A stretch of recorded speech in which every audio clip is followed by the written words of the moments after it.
શ્રી ગણેશાય નમઃ. આપણી YouTube channel ભક્તિ સત્સંગમાં આપનું સ્વાગત છે. આજે આ વિડીયોમાં આપણે સાંભળીશું ચૈત્ર માસના શુક્લ પક્ષની 9મીની તિથિએ ભગવાન શ્રી રામચંદ્રજીનો જન્મોત્સવ મનાવાય છે. આજે પ્રભુનું પ્રાગટ્ય થયું હતું. આજે આ વિડીયોમાં આપણે સાંભળીશું શ્રી રામ જન્મકથા.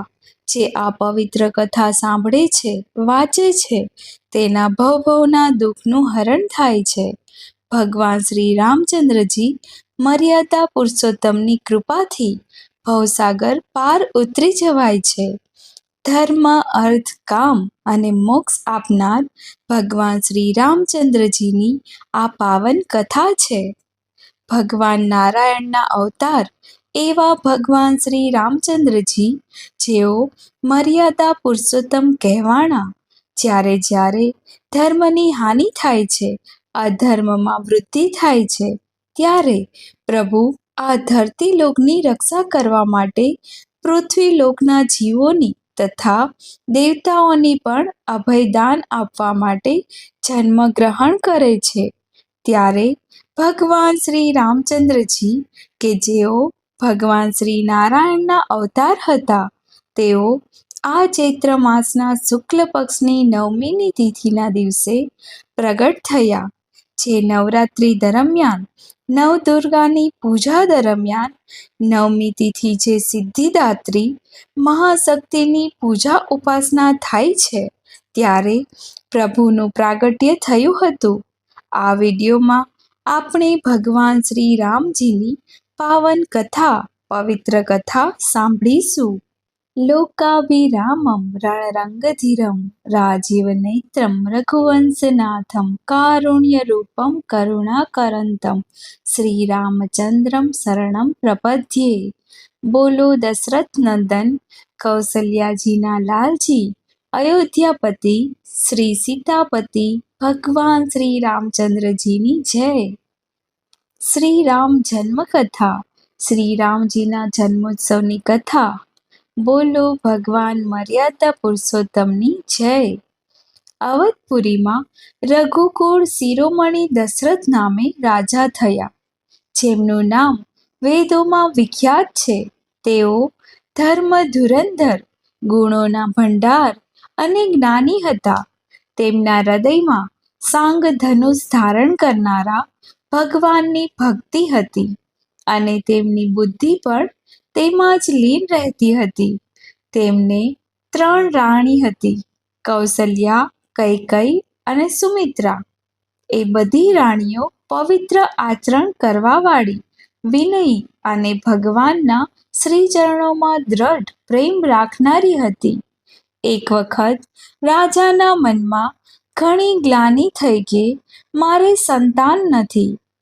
રાજા તુરંત જ ગુરુજીના ચરણોમાં ગયા અને પ્રણામ કરીને વિનંતી કરી. રાજાએ પોતાના સર્વ દુઃખ ગુરુ વસિષ્ઠજીને કહી સંભળાવ્યા. ત્યારે ગુરુ બોલ્યા, હે રાજન, ધીરજ ધરો. તમારે 4 પુત્ર થશે, જે ત્રણેય લોકમાં પ્રસિદ્ધ થશે, ભક્તોના ભયને હરનાર થશે. વસિષ્ઠજીએ શૃંગી ઋષિને બોલાવ્યા અને તેમના થકી શુભ પુત્ર કામેષ્ઠી યજ્ઞ કરાવ્યો. મુનિ દ્વારા ભક્તિ સહિત આહુતિ આપવાથી અગ્નિદેવ હાથમાં ચરુ લઈને પ્રગટ થયા. ત્યારે અગ્નિદેવ રાજા દશરથને કહે છે કે, હે રાજન, ઋષિ વસિષ્ઠજીએ હૃદયમાં જે કંઈ વિચાર્યું હતું, તમારું તે સર્વ કાર્ય સિદ્ધ થઈ ગયું છે. હે રાજન, તમે જઈને આ હવિષ્યાન પાયસને જેને જેટલો ઉચિત જણાય તેટલો ભાગ પાડીને વહેંચી દો. તત્પશ્ચાત અગ્નિદેવ આખી સભાને સમજાવીને અંતઃધ્યાન થઈ ગયા. રાજા પરમાનંદમાં લીન થઈ ગયા. તેને હૃદયમાં હર્ષ સમાતો ન હતો. તે વખતે રાજાએ પોતાની પ્રિય પત્નીઓને બોલાવીને કૌશલ્યા આદિ સર્વ રાણીઓ ત્યાં ચાલી આવી. રાજાએ પાયસનો અડધો ભાગ કૌશલ્યાજીને આપ્યો અને શેષ ભાગ જે અડધો અડધો હતો તેમાંથી એક ભાગ કરીને કૈકેયીજીને આપ્યો. શેષ જે વધ્યો તેમાં ફરી 2 ભાગ પાડ્યા અને રાજાએ તેમને કૌશલ્યા અને કૈકેયીના હાથમાં મૂકીને, અર્થાત એમની સંમતિ મેળવીને રાજાએ તેમનું મન રાજી કરીને સુમિત્રાજીને આપ્યો. આ પ્રમાણે બધી રાણીઓ ગર્ભવતી થઈ. તે હૃદયમાં ઘણી પ્રસન્ન થઈ. તેમને મોટું સુખ મળ્યું. જે દિવસે શ્રીહરિ લીલાથી જ ગર્ભમાં આવ્યા ત્યારથી સર્વલોકમાં સુખ અને સંપત્તિ છવાઈ ગયા. કેમ ન છવાય? સાક્ષાત પરમાત્મા ધરતીલોક ઉપર આવવાની તૈયારી કરી રહ્યા હતા. શોભાશીલ તેજની ખાણ બધી રાણીઓ મહેલમાં સુશોભિત થઈ.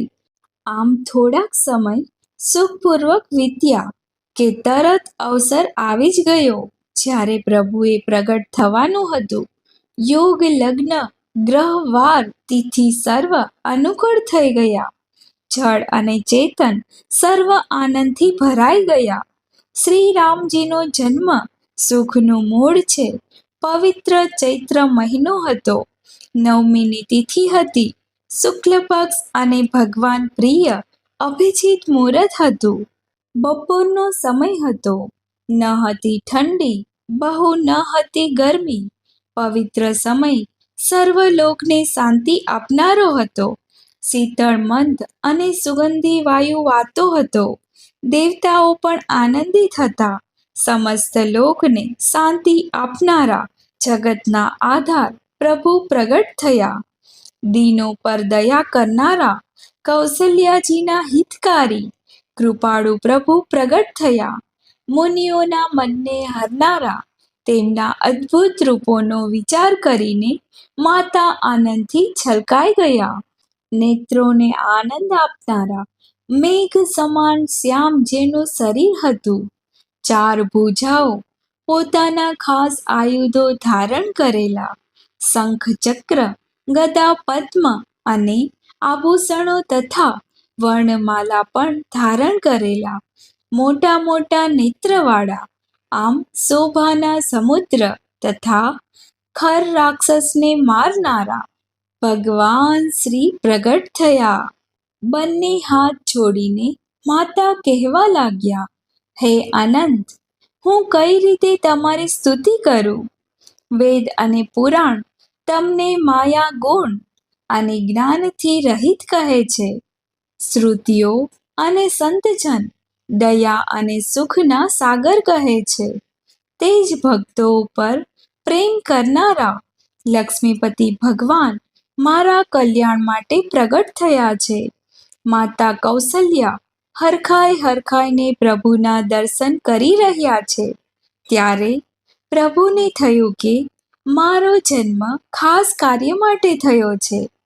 જો માતા મને ઈશ્વર જાણશે તો પ્રભુએ લીલા કઈ રીતે કરશે? જ્યારે માતા કૌશલ્યાને જ્ઞાન થયું ત્યારે પ્રભુએ મંદ હાસ્ય કર્યું.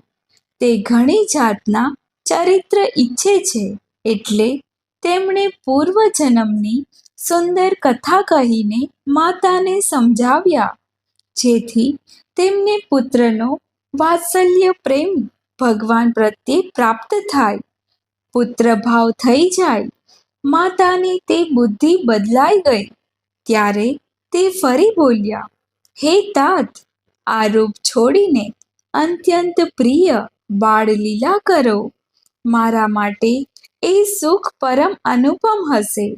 માતાનું આ વચન સાંભળી દેવતાઓના સ્વામી ભગવાને બાળક રૂપ ધારણ કરીને રોવાનું શરૂ કરી દીધું.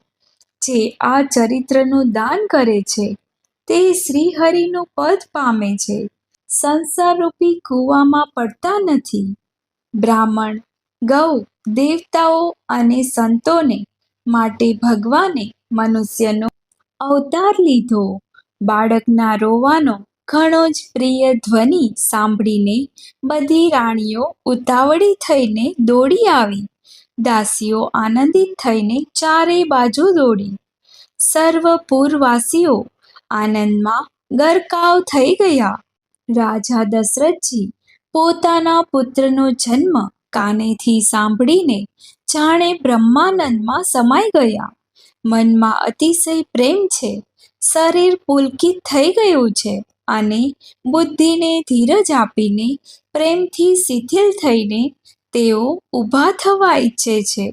જેમનું નામ સાંભળતા જ કલ્યાણ થાય છે તે જ પ્રભુ મારા ઘરે આવ્યા છે. આમ વિચારીને રાજાનું મન પરમ આનંદથી પૂર્ણ થઈ ગયું. ગુરુ વશિષ્ઠજી પાસે તેડું ગયું. તેઓ બ્રાહ્મણોને સાથે લઈને રાજદ્વારે આવ્યા. તેમણે જઈને અનુપમ બાળકને જોયું, જે રૂપના ભંડાર હતા, જેના ગુણ કહેવામાં સમાપ્ત થતા નથી. પછી રાજાએ નાંદી મુખ શ્રાદ્ધ કરીને સર્વજાત કર્મ સંસ્કાર આદિ કર્યા અને બ્રાહ્મણોને સોનું, ગૌ, વસ્ત્ર અને મણીઓનું દાન કર્યું. ધ્વજા પતાકા તોરણથી નગર છવાઈ ગયું. સોનાના કળશ તૈયાર કરવામાં આવ્યા અને રાજદ્વારને પણ શણગારવામાં આવ્યું. આરતી કરીને ન્યૂછાવર સર્વ કરવામાં આવ્યું. દશરથજીના રાણી કૈકેયજી અને સુમિત્રાજીએ પણ સુંદર પુત્રને જન્મ આપ્યો. તે સુખ, સંપત્તિ, સમય, સમાજનું વર્ણન સરસ્વતી અને સર્પોના રાજા શેષજી પણ કરી શકતા નથી. અવધપુરી એ પ્રમાણે સુશોભિત થઈ રહી હતી, જાણે રાત્રિ પ્રભુને મળવા આવી હોય. સૂર્યને જોઈને જાણે મનમાં લજાઈ ગઈ હોય. અગરના ધૂપનો ઘણો ધુમાડો કરવામાં આવ્યો. અબીલ ગુલાલ ઉડાડવામાં આવ્યો. મહિના જેટલા સમયનો માત્ર એક દિવસ થઈ ગયો. આ રહસ્યને કોઈએ જાણ્યું નહીં. સૂર્યોદય ભગવાન શ્રી રામચંદ્રજીના ગુણગાન કરતા ચાલ્યા. આ મહોત્સવ જોઈને દેવતા મુનિ નાગ પોતાના ભાગ્યના વખાણ કરવા લાગ્યા. ભગવાન મહાદેવ પણ દેવી પાર્વતીજીને કહે છે કે, હે પાર્વતી, તમારી બુદ્ધિ શ્રી રામચંદ્રજીના ચરણોમાં ઘણી દ્રઢ છે. તેથી હું પણ પોતાના અન્ય એક છુપાવેલી વાત કહું છું, તે સાંભળો. કાગભૂસુંડીજી અને હું બંને ત્યાં સાથે સાથે હતા, પરંતુ મનુષ્યના રૂપમાં હોવાના કારણે અમને કોઈ ઓળખી ન શક્યું. પરમ આનંદ અને પ્રેમના સુખમાં ખુલાયેલા અને બંને લીન અમે પ્રભુના શ્રી ચરણોમાં દર્શન કરવા ગયા. એ અવસર જે રીતે આવ્યો, જેના મનને ગમ્યું, રાજાએ તેને તે સુખ આપીને હાથી, રથ, ઘોડા, ગાયો, હીરા, મોતી, જાત જાતના વસ્ત્રોનું દાન પણ કરેલું. રાજાએ સર્વના મનને સંતુષ્ટ કર્યા હતા. આ રીતે કેટલાય દિવસો વીતી ગયા. નામ સંસ્કારનો સમય આવી ગયો. રાજાએ જ્ઞાની મુનિ વશિષ્ઠજીને તેડાવી લીધા. મુનિની પૂજા કરીને રાજાએ કહ્યું, હે મુનિશ્રેષ્ઠ, આપે મનમાં જે વિચારી રાખ્યું હોય તે નામ અમારા પુત્રનું રાખો. ત્યારે વશિષ્ઠજી કહે છે, હે રાજન, આમના અનેક અનુપમ નામ છે. તેમ છતાં હું પોતાની બુદ્ધિ અનુસાર કહીશ. ભગવાન શ્રી રામચંદ્રજીને હાથમાં લઈને ઋષિ કહે છે, આજે આનંદના સાગર અને સુખના ભંડાર છે. જે આનંદ સિંધુના એક કણથી ત્રણેય લોક સુખી થઈ જાય છે. જે આપનો મોટો પુત્ર છે, તેનું નામ રામ છે. જે સુખનું ધામ છે, સર્વ લોકોને શાંતિ આપનાર છે. ત્યારબાદ કૈકેયજીના પુત્રને ખોળામાં લઈને મુનિ કહે છે, જે સંસારનું ભરણ પોષણ કરે છે, તે આપનો બીજો પુત્ર ભરત છે. ત્યારબાદ સુમિત્રાજીના બંને સંતાનોને હાથમાં લઈને ઋષિ કહે છે, જેમના સ્મરણ માત્રથી જ શત્રુનો નાશ થઈ જશે. તેમનું વેદોમાં પ્રસિદ્ધ નામ શત્રુઘ્ન છે.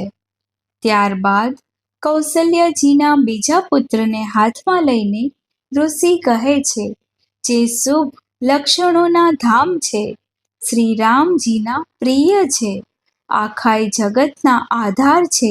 ગુરુ વશિષ્ઠજી તેમનું નામ લક્ષ્મણ બતાવે છે.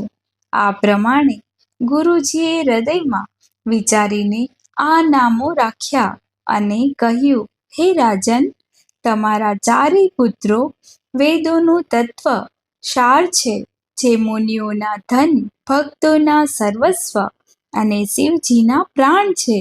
આ સમયે આપ લોકોના પ્રેમવશ બાળલીલા રસમાં સુખમાં માન્યું છે. બાળપણથી જ ભગવાન શ્રી રામચંદ્રજીને પોતાના પરમ હિતેશી સ્વામી જાણીને લક્ષ્મણજીએ તેમના ચરણોમાં જ પ્રીતિ જોડી હતી. ભરતજી અને શત્રુઘ્નજી પણ બંને ભાઈઓના સ્વામી અને સેવકને જે પ્રીતિથી પ્રશંસા છે, તેવી પ્રીતિ થઈ. આમ ચારેય ભાઈઓ સુખધામ હતા અને એકબીજામાં અતૂટ પ્રેમ રાખતા હતા. શ્યામ અને ગોર શરીરવાળા શ્રી રામજી અને લક્ષ્મણજી બંને સુંદર જોડીઓની શોભાને જોઈને માતાઓ તણખલા તોડે છે, જેથી તેમના બાળકોને નજર ના લાગે. આમ તો ચારેય પુત્ર શિવરૂપ ગુણના ધામ છે, તો પણ સુખના સાગર શ્રી રામચંદ્રજી સર્વથી ચડિયાતા છે. આમ લક્ષ્મીપતિ નારાયણ પોતાની સર્વ કલાઓ સાથે પૃથ્વીલોક ઉપર અયોધ્યામાં જન્મગ્રહણ કરે છે.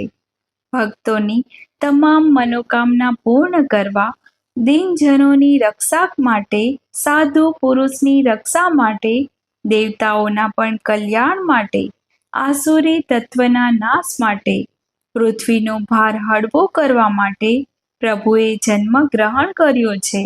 આનંદના ધામ રઘુવંશ શિરોમણી મારા જન્મ મરણના ભયાનક દુઃખોને હરણ કરે. આ રીતે પ્રાર્થના કરીએ અને પ્રભુની આ કથાને વિરામ કરીએ. જેમ કામી સ્ત્રી પોતાના લોભથી પ્રિયતમને પામવા માટે ઈચ્છે છે, એ જ રીતે હે રઘુનાથજી, હે રામજી, આપ નિરંતર મને પ્રિય લાગો. આ રામચરિત માનસ પુણ્યરૂપ પાપોનું હરણ કરનાર, સદા કલ્યાણકારી, વિજ્ઞાન અને ભક્તિને આપનાર, માયા મોહ મેલનો નાશ કરનાર છે. પરમ નિર્મળ પ્રેમરૂપી જળથી પરિપૂર્ણ તથા મંગળમય છે. જે મનુષ્ય ભક્તિપૂર્વક આ કથા વાંચશે, સાંભળશે, તે સંસારરૂપી સૂર્યમાં અતિ પ્રચંડ કિરણોથી બળતા નથી, એટલે કે ધર્મ, અર્થ, કામ અને મોક્ષની પ્રાપ્તિ થાય છે. દુર્ગુણોથી લેપાતા નથી, ભવસાગરથી પાર ઉતરી જાય છે, આ સંસારની માયામાં બંધાતા નથી. એવી આ સુંદર કથા, પવિત્ર કથા, શ્રી રામચંદ્રજીની કથા આપણે સાંભળી. સમય જતાં ભગવાન શ્રી રામચંદ્રજીના અભિષેકની તૈયારી થાય છે. ભગવાન શ્રી રામચંદ્રજી યુવા થાય છે. ચારેય ભાઈઓ વચ્ચે પ્રેમ ઘણો ગાઢ છે. સમય જતાં ગુરુ વિશ્વામિત્રના આશીર્વાદથી શ્રી રામચંદ્રજીનો વિવાહ થાય છે અને માતા કૈકેયીના વચનનું માન જાળવીને શ્રી રામજી 14 વર્ષના વનવાસમાં જાય છે. ત્યારે દેવી સીતા અને શ્રી લક્ષ્મણજી પણ સાથે જાય છે. આ દરમિયાન સીતાજીનું હરણ થાય છે. લંકાપતિ રાવણ સીતાજીનું હરણ કરે છે અને ત્યારે ભગવાન શ્રી રામચંદ્રજીને સુગ્રીવ તથા હનુમાનજી સાથે ભેટો થાય છે અને વાનર સેના સાથે લંકા ઉપર ચઢાઈ કરે છે, સીતાજીને પ્રાપ્ત કરે છે, ફરી પોતાનો સંસાર અયોધ્યામાં માંડે છે. જ્યારે સીતાજીને ગર્ભ રહે છે, કોઈની વાતમાં આવીને શ્રી રામચંદ્રજી સીતાજીને વનમાં મોકલે છે. વનમાં સીતાજી લવ અને કુશને જન્મ આપે છે. સમય જતાં ધરતીના પુત્રી સીતાજી આ ધરતીમાં સમાઈ જાય છે અને શ્રી રામચંદ્રજી પોતાના રાજ્યનો કાર્યભાર લવ અને કુશને સોંપીને પોતે પણ સમાધિ ગ્રહણ કરે છે. આસુરી તત્વથી આ ધરતીલોકને મુક્ત કરીને ધરતીનો ભાર હળવો કરીને તેઓ ફરી લક્ષ્મીનારાયણના રૂપમાં વૈકુંઠ લોકમાં ગયા અને ફરી આ ધરતીલોક અત્યંત નિર્મળ બન્યા અને દરેક જીવો સુખી સંપન્ન થયા. બોલો ભગવાન શ્રી રામચંદ્રજીની જય. આજના દિવસે આપણે વિષ્ણુ સહસ્ત્ર નામ પાઠ કરીએ તો ઉત્તમ મનાય છે, પરંતુ જો વિષ્ણુ સહસ્ત્ર નામ પાઠ ન થાય તો ભગવાન શ્રી રામચંદ્રજીનો આ મહામંત્ર છે તેને જપી શકાય છે. રામ રામેતિ રામેતિ રમે રામે મનોરમે સહસ્ર નામ તતુલ્યમ રામ નામ વરાનને. મર્યાદા પુરુષોત્તમ ભગવાન શ્રી રામચંદ્રજીની જય. આપ સર્વને રામનવમીની હાર્દિક શુભકામના. હેપી રામનવમી. જય માતાજી. જય શ્રી કૃષ્ણ.